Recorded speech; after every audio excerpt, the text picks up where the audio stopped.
everyone. Sorry if you see a white sheen all over me. I accidentally didn't buy sunscreen with zinc and I didn't realize it like had that white cast over it. So that's why it looked like that. I just got out of the pool not too long ago and I wanted to say thank you guys. I hit 100 subscribers yesterday and that's like the first like big milestone, and I'm really excited, guys. Thank you so much for all the positive comments and the encouragement that you guys give me. It really means a lot, especially when like my whole life I always felt really alone and kind of isolated because of my disorder. There was nobody around me who had it or understood it, and when I never knew. I never saw a doctor when I was younger. So like I was just like weird, you know what I mean? And when I finally got my diagnosis, my BPD diagnosis, it was like a, it was like naming like a part of myself, you know what I mean? And it was so nice to feel like I had a label, which it was so important to me because I thought like I was just crazy. Like I was like, there's just something wrong with me and I don't know what it is. I can't recognize it. I don't know what to do about it. Like everyone's telling me that there's something wrong and I don't know what it is. So when I finally got my diagnosis when I was 18, 19, one of those. When I finally got my diagnosis, I really felt seen.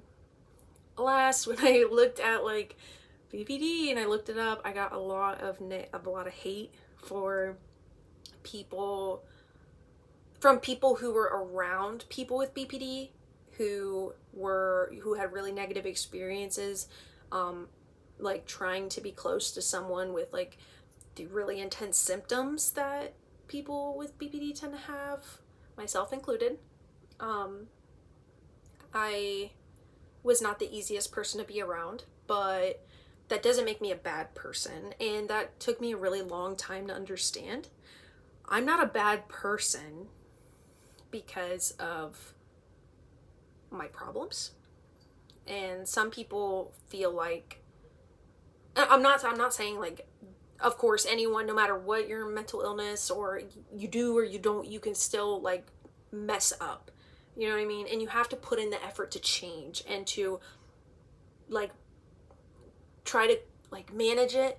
And once I finally got my diagnosis, I was able to look up exactly what to do, or look up people who like, how did they manage it? How do you get by with BPD? How am I supposed to live? Is it something lifelong? Is it something I can manage with medicine? Is it, like whatever? And it's really hard because I've seen a lot of bad things, like people like with it's not easy. Like I'm not saying like I have for sure hurt people around me with like my mood swings and like my anger. I get really intense anger, and like my really intense like clinginess to people that are close to me. If like for example, if my boyfriend is away right now and he's been gone for a week and a half now, and I noticed my mental health really declined because I don't know what you would call it, my support system, my person is not around, and he's not really able to talk to me very much, and it's really hard. And I was talking to my therapist earlier today, and I was telling her this, and she was saying, how are you dependent? Well, of course, I am very dependent on my partner, but not in the way that I used to be. That is a good thing to talk about. I'm going to talk about BPD in relationships. BPD has a little like thing, I guess, a little I don't know if it's a symptom, it's a tendency perhaps to get attached to one person. And it's not like a normal attachment, it's a very emotionally like tied, like if you do something, it ruins my day, it ruins my life, it like I crash. Like I used to have a really big problem where if my boyfriend did not respond, and this was years ago, we've been together about over 3 years now, but at the very beginning, if he didn't text me back within 15 minutes, my mood, I would freak out and I would think that he doesn't like me anymore, he's ignoring me, he's trying to break up with me. And then he would reach out and he'd text me. I'm like, oh my god, thank god. And then it would happen again. And it wasn't like he was ignoring me or anything like that. He wasn't. And he explained over and over again that he wasn't ignoring me. He's just like, sorry, I'm at work. Sorry, I was busy. I'm sorry. Like, if he had time to call me, he would call me. And I needed, like, it was such an intense need to be around him, to be close to him, to hear him. And it was suffocating how I needed these things from him. And the reality of it is that, it is not possible to like accommodate, be that accommodating. You know what I mean? Like, I had to give a little wiggle room because I had to see him. If I didn't get to see him that day, I would freak out, and I wouldn't be mad. I don't know, I would be kind of mad, I'll be honest. I would be kind of angry, but more than anything, I would hate myself because I found myself to be so disgusting, so unlovable. I had the worst self-esteem because nobody ever was nice to me. Everyone just was like, you're acting strange, you're being weird, and like, I don't want to be around you. I don't want to be friends with you anymore. And I used to be really angry about that back in the day when I was like, it was like high school friends and stuff. And I miss a lot of them still, but I understand why they're not around me anymore and like why my behavior pushed them away. And I wish them luck, like, and I wish them good vibes because I do, they're all good people and I miss them a lot. But I also understand there was some damage that I did. I didn't mean to, but it was just, it's not, I don't like to say this, but like, it's not easy being an obsession. You know what I mean? And it's not easy being the obsessor either. I don't know, that sounds kind of, it sounds really strange, like, saying it out loud and describing it. Like, my boyfriend was very accommodating. He did call me, we slept on the phone. If the phone ever hung up while we were sleeping and I couldn't get a hold of him, it would just be devastating to me. Like, it was like, I'm up here or I'm down here. Like, there was no middle. There's no emotional middle ground for me. Like, I'm either so happy, so excited, or I'm like,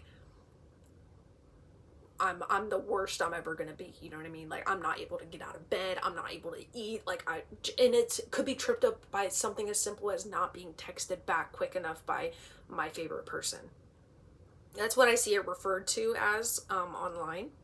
So I guess I can refer to it as that instead of obsession, which I think is a little bit of an intense word, but it felt like it was, the emotional connection was so intense. But I think its favorite person fits it better because, like, I don't know, it's this intense need to be like so close to someone. And I had a very inconsistent sense of self. I had no idea who I was. The only thing I had a firm grasp on was my partner. He was a person, a full-fledged person with hobbies, with friends, and whatever. And I was like, I wanted not his identity, but I wanted an identity of my own. And I felt like his normalcy would rub off on me, and I would, I don't know, take on I would get rid of it or something. I don't know. And I remember him talking to me, and there was a few times when he was like, this is a little intense. He's like, you know, not mean or anything. Like, he was never mean about it, but he was just like, listen, I care about you. I love you, but I can't do all this. Like, I can't constantly be on the phone with you. Sometimes I can't see you. I can't see you every day. Now, he made the effort to see me every day. Like, he liked being around me. It was just really intense. Or, like, whatever. And that is completely understandable. At the time, it was so emotionally devastating. But looking back and understanding that, like,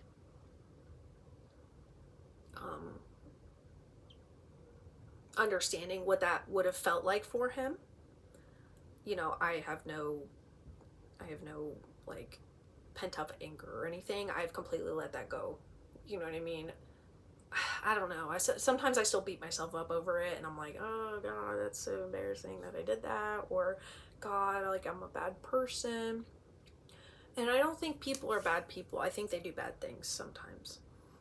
And it's like, is your actions, do they add up? And I try to be a good person, but I felt like people saw me as a bad person because of, like, I don't know, because of how I acted, how I always needed somebody, how I was just constantly down, and, like, sometimes I'd get really angry, and, anger is a really difficult emotion, and with BPD, you feel it. Every emotion is intensified. It doesn't matter what it is. There's been a few times when I was manic out in public, and that was really hard. I usually don't experience mania. That is something, like, extremely rare for me to experience. Like, I've only felt it maybe 3 times in my whole life, but I had an experience with it, like, some weeks ago, where I kept reaching out to my mom, and I'm gonna be legit about it, okay? Please don't, like, whatever. But I kept reaching out to my mom, and of course, like I've said on this channel, I do not have a good relationship with my mom. She was a really bad mother, and she still is. She sucks, okay? Like, let's just leave it at that, and I've mostly cut her out of my life. I kept calling her and asking her for money because I wanted to get my nails done. I needed to get my nails done. You know what I mean? And I know that sounds shitty. Okay. And it was just something I was, like, freaking out about in my head, and I didn't have it in the budget. And I was like, my mom sucks. She owes me for sucking, I guess. And I just kept calling and calling and calling, and I became so angry. I was becoming angry. She gave it to me. She sent it eventually after I bothered her, and she gave it to me. And I realized later, I was like, that was weird. I was like, I got out of that mental state because I was like literally latched onto the idea of, like, getting my nails done. And then I asked to get a piercing. I wanted a piercing, and I became so obsessed with the idea of, like, getting a piercing. I had to do it. Like, and it was a spur of the moment thing. Like, it was like that day I decided I'm getting a piercing, like, and I was just freaking out. I was just freaking out about it. And it was, like, scaring the people around me because of how I was acting, and I was doing things out of character. But whenever somebody tried to tell me that I was acting strangely, it would make me upset because I was like, I'm not acting strangely. But that's the problem, is, like, you become kind of, like, delusional, and you're not able to, like, look at yourself and like see what you're actually doing. So when I finally came down off of that mania, I realized I was being really strange and I ended up sending the money back, and I texted her and I was like, hey, if I do something like that again, if I start calling you about something, do not, give in to me. I am struggling mentally right now, and I was experiencing mania. Like, just leave it alone. And she actually texted back something really weird. She was like, impulsivity isn't always a bad thing. Girl, what? I was just blowing up your phone and you don't even have a relationship with me. What? You're crazy. I can't believe I just said that. Like, I hope you can understand. Like, I tried to make it right. You know what I mean? Like, I realized that wasn't, like, okay. Like, that wasn't, that doesn't align with who I am. And, like, that's why people were getting concerned, because I wasn't acting myself. But that's what it does to you. It doesn't make you act yourself, but you don't know. The thing is you don't even know who you are. I don't even know. Like, now I have more of a sense of self than I ever have. But there was a long time where I felt like a blank canvas, and I was just I was just mirroring people, and I was just doing what I saw other people do, and I just wanted to imitate what I thought was right, what I thought was normal. But in reality, like, I had no grasp on it. You know what I mean? And there was nobody, like, I didn't know anybody with BPD. And I've met a couple people now who talked to me about their experiences, and it was really crazy. Like, hearing about, like, the people having the same problems as I do, or thinking the same way as me. Like, I didn't think it was possible. And honestly, it, like, really breaks my heart, because this mental illness is, like, I would not wish it upon my worst enemy. Like, it is a miracle, truly, that I am still here. And I don't mean that in like a I don't know, it's just the truth. It really is, because I wouldn't have been, I couldn't have dealt with it. Like, I really was bad. It was really bad. And, like, I'm living proof. I'm not it's still there. I still feel it. It still creeps through it. I'm basically, like, just managing it, and that's all you can do, darling. Okay? But it gets better. And I know in that deep dark hole there is no light. I've been there. I have been there for years. I have felt the darkness. I have felt the freaking fog. You know what I mean? I have felt the hate, and I've felt the fear. I've seen it. You know what I mean? And I probably sound a little, I was saying, okay, that got a little intense, but it is intense. You know what I mean? It is intense. And honey, I just want you to know there is a way out. There is peace. There is people who understand. There are ways to get help, and it will help you. Therapy, medicine, like, it will help you. There is no, whatever. Find the right doctors, though. I have had doctors who were not good for me. Make sure you have the right doctors, okay? If you're not vibing with somebody, switch them out. You know what I mean? You're paying for them. And if it's not you, it's your insurance. Like, you are in control of your care. Find people who support you. And whether you do, like, an online group, you can do online groups, you can, stuff like that. And at the very least, if you can't do, or you can't find yourself, like, you can't find anything,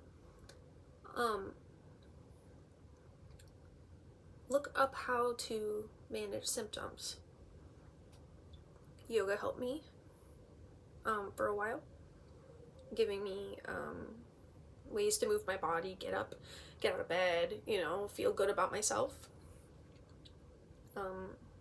Mindfulness, practicing mindfulness. You can look up videos on YouTube. There are videos on YouTube of like how to manage BPD, how to better understanding what it is, because the better you understand your illness and where these symptoms are coming from and why they're happening, the easier it becomes, or the more manageable it becomes to actually take care of it and find out what works for you. Because what works for me potentially does not work for you. Even though we have the same problem, everybody's manifests a little differently. There are similarities, but keep in mind there's some differences as well. Not everyone with BPD is experiencing it the same way. You know, I felt more depression. Depression was the hardest thing, like the most intense thing for me. And the attachment was a big one. The issues with like a relationships with people. It's like you black and white thinking. You're with me or you're not. It's either right or it's wrong. There is no compromise.